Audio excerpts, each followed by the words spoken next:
Saludos, saludos, mis hermanos, mis hermanas. Hoy estamos cerrando semana y hemos venido viendo con el profeta Ezequiel. No solamente que se ha anunciado el juicio que vendrá sobre los que están en Jerusalén, porque serán una vez más invadidos por los babilonios, conquistados por ellos, la ciudad llegará a quedar en ruinas y habrá más exilio.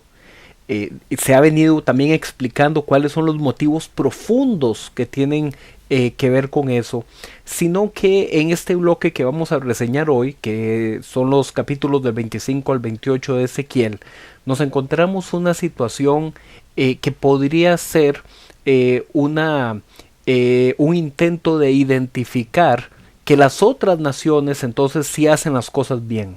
Cuando decimos las otras naciones en este contexto del Antiguo Testamento, estamos hablando de las naciones vecinas que están en relación geográfica y cultural con Jerusalén. Y reseñas como las de este bloque que vamos a estar leyendo hoy nos presentan más bien todo lo contrario. Nos presentan que una nación, no importa si es la nación del pacto, que es Israel, o si son de las otras naciones vecinas, cualquier nación que haga del orgullo, de la violencia, de intentar imponer su poder sobre otros más débiles, convirtiéndose en violentos, en injustos, cualquier nación que caiga en ese tipo de maldad será juzgada por Dios también. Entonces hemos visto en los primeros 24 capítulos de Ezequiel toda una serie de mensajes uno tras otro en contra de la maldad de Jerusalén, un pueblo infiel, un pueblo idólatra, un pueblo que ha caído en fornicación, es decir, en idolatría hacia otros dioses. Ahora, a partir del capítulo 25, vamos a entrar a una sección que nos presenta que los otros pueblos también son pueblos injustos y que también serán pueblos entregados en manos de los enemigos. Por ejemplo, en Ezequiel capítulo 25 viene una profecía contra los amonitas, es decir, aquellos que viven en la región de Amón, que se ubicaba al noreste de Judá, que quedaba al otro lado del río Jordán. Y los amonitas se creían superiores a los habitantes de Judá. Ellos entonces, cuando veían que Judá iba de mal en peor y que sería castigada, entonces se burlaban y despreciaban a Judá. Por eso el Señor también los va a entregar a sus enemigos. Y aquí comenzamos a ver un rasgo muy importante en toda esta sección de profecías de anuncio de juicio, como lo es la denuncia en contra de los rasgos del orgullo. El orgullo es cuando una ciudad, un rey o una persona del pueblo se cree superior a otro porque sobreexalta algún atributo que le haga sentir más fuerte. Entonces es como una persona que tal vez sea más alta, más atlética, más musculosa que otra persona y que entonces se siente que por ser más alto, más fuerte, soy superior. Ese orgullo, esa arrogancia es la que aquí entonces se denuncia en contra de los amonitas, que ellos se consideraban ser una tierra más fértil, una tierra más buena que la tierra de Judá. También viene una profecía contra Moab, es decir, contra los moabitas, que eran también unos vecinos al otro lado del río Jordán, al sureste de Judá. Y ellos también van a ser entregados en manos de sus enemigos. También se habla en esta sección de Edom, los edomitas que quedaban al sur de Judá. Y todos estos pueblos también despreciaban a Jerusalén porque ellos no tenían ningún tipo de distinción sobre el Dios de Israel, el Dios en el templo de Jerusalén. Lo consideraban un Dios nacional como cualquier otro. Pero ahora con estas profecías van a experimentar que el juicio de Dios trasciende a el pueblo de Judá, porque Dios es Dios sobre toda la tierra, es el creador del cielo y la tierra. Por eso también van a ser entregados en manos de sus enemigos los filisteos. Los filisteos eran pueblos ubicados en esta zona desde la costa mediterránea hasta un espacio de llanura más centrado en la parte oeste de Judá. Ellos también que han buscado invadir a los judaítas durante mucho tiempo, ellos también van a ser dominados por los babilonios. En Ezequiel capítulo 26 vamos a comenzar una larga sección de profecías en contra de la región de Tiro. Tiro se ubicaba al norte de Israel, era una región costera porque tenía acceso a la costa mediterránea, toda esta sección conocida como Fenicia. Entonces en Tiro había tanto una parte que estaba vinculada con ser vecinos de Israel, pero también había una parte que estaban en una isla cercana a la costa. Esto hacía que Tiro tuviera una gran fortaleza. ¿Cuál era la fortaleza? Su poder comercial por medio de los negocios que empleaban los transportes y el comercio en el mar. Entonces, al ser una ciudad portuaria, tenían tanto el envío como el desembarco de mercadería, y eso los hacía una potencia económica en su época. ¿Y qué pasa cuando usted suma tener mucho poder económico y tener una ubicación estratégica? Genera que usted se sienta muy poderoso. Y justamente en este capítulo 26 vamos a comenzar a ver eso. ¿Se acuerdan lo que dije hace un rato del orgullo? Bueno, eso también pasa con Tiro. Tiro se creía muy orgulloso, era una ciudad que se sentía que su poder económico los haría invulnerables. Y por eso entonces aquí se comienza a dar una serie de anuncios de lamentos que harán todos los comerciantes que se enriquecían con Tiro a causa de su destrucción. En Ezequiel capítulo 27 se da como una continuidad de este canto de lamento en contra de la caída de Tiro. Tiro, que era esta ciudad orgullosa, en el capítulo 26 fue entonces denunciada por su orgullo, y en el capítulo 27 se va a explorar los motivos de ese orgullo que tenían que ver con su poder comercial. Entonces se exaltan en este capítulo los productos exóticos con los que hacían negocios, con los que hacían transacciones junto con otros pueblos. Por eso era que ellos se beneficiaban de que Tiro fuera poderosa y rica. Pero ahora ese pueblo que se siente poderoso y que ha hecho riqueza por medio del comercio en el mar, dice en este capítulo 27 que Tiro se hundirá en el corazón del mar como si fuera un barco en naufragio. Va a perder sus riquezas y llorarán por ella. Una vez más vemos el patrón de que aquello que genera orgullo es lo primero que Dios va a humillar. En Ezequiel capítulo 28, que es importantísimo, ahorita voy a mencionar por qué, vemos una continuidad de estas profecías en contra de Tiro. Ya vimos en el 26 que nos habla de Tiro como ubicación estratégica para el comercio marítimo. En Ezequiel capítulo 28 un canto de lamento fúnebre contra las pérdidas económicas que van a tener por ese comercio marítimo. Y ahora en Ezequiel capítulo 28 la profecía contra Tiro, se va a enfocar en el rey de Tiro. Un rey que por haberse enriquecido tanto, lo que ha provocado es el aumento de su arrogancia, porque confía en las riquezas que tiene la ciudad y eso lo hacía sentirse tan fuerte como un dios. Pero en este capítulo vamos a ver que más bien quedará expuesto ante todos como un simple mortal cuando los babilonios vengan a atacarlo.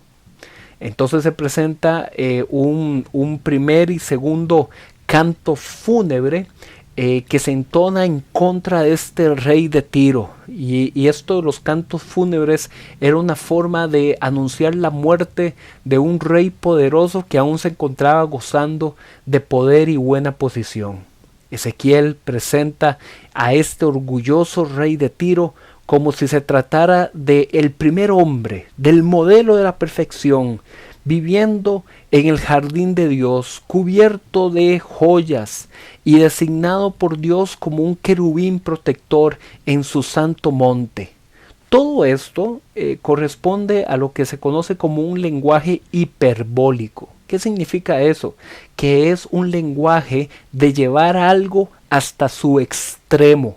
¿Con qué propósito? Con el propósito en este caso de exagerar, llevar a el máximo posible para ridiculizar el orgullo de este rey de Tiro. Entonces este rey de Tiro se sentía fuerte, se sentía sabio, se sentía poderoso. Llamémosle modelo de perfección. Se siente tan fuerte como si viviera en el jardín de Dios. Se siente tan poderoso y tan millonario como si todo su ropaje estuviera cubierto de oro y de joyas preciosas.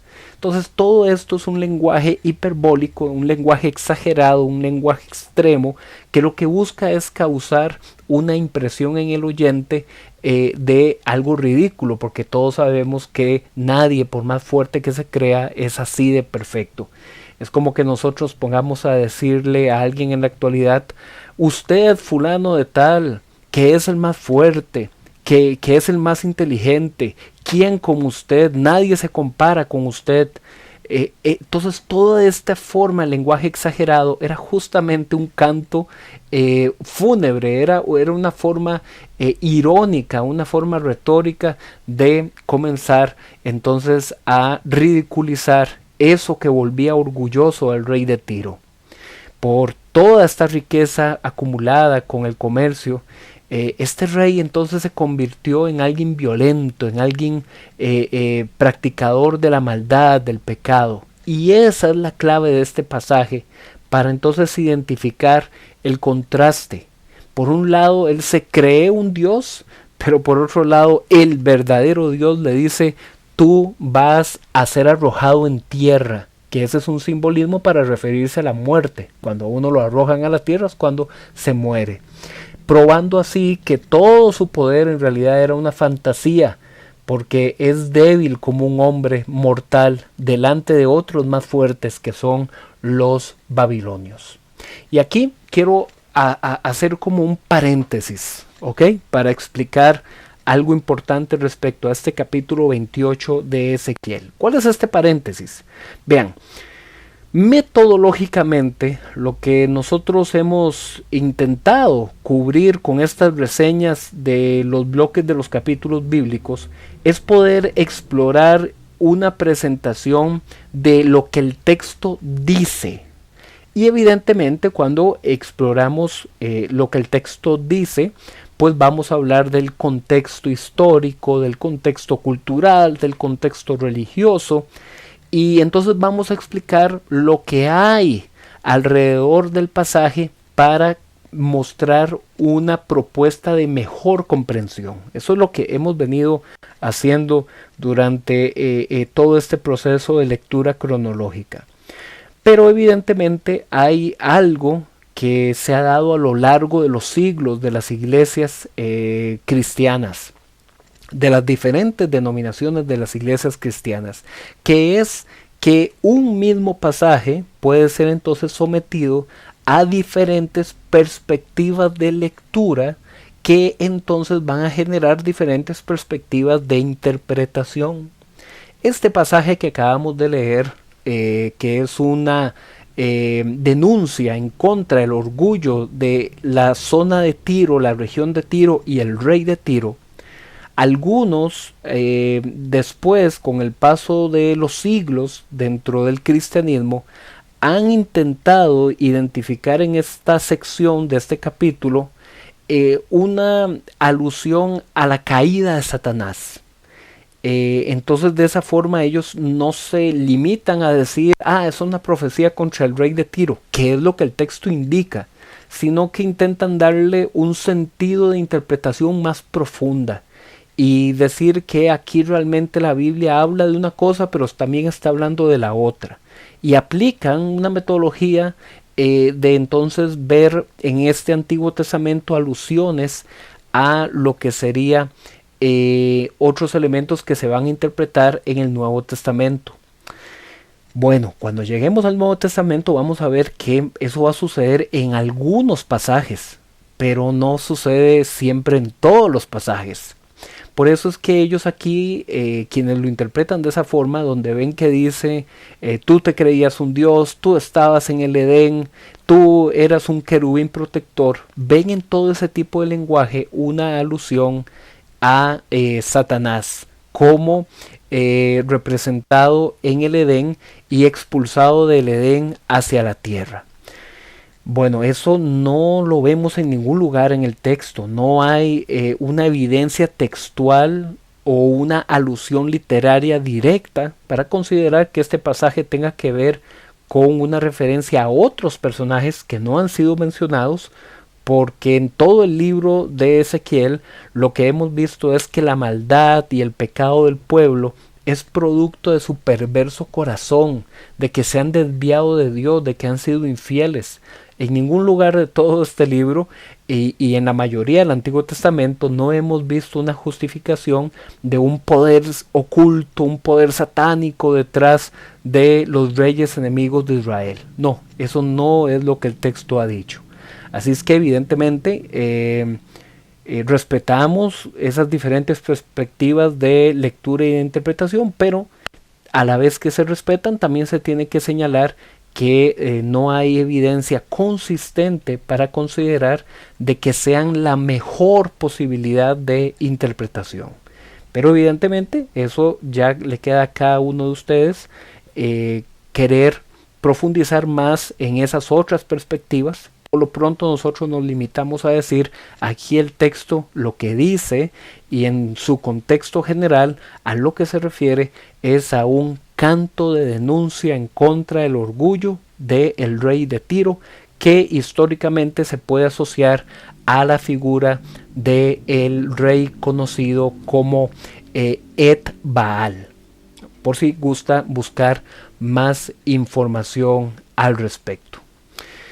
Finalmente hay un cierro aquí el paréntesis aclaratorio, ¿verdad? Y finalmente en el capítulo 28 ahí viene una serie de alusiones de profecías contra Sidón. Sidón se ubicaba en una región más al norte de Tiro, y ahí entonces se indica al cierre de este capítulo que también Dios mandará contra ellos el castigo por medio de la plaga y la espada, para que dejen de despreciar a los israelitas. Y ese es el otro elemento transversal en todos estos mensajes de juicio contra las naciones vecinas, que ellos se alegran de que los israelitas estén sufriendo y siendo castigados. Bueno, pero ellos también son infieles, injustos y perversos.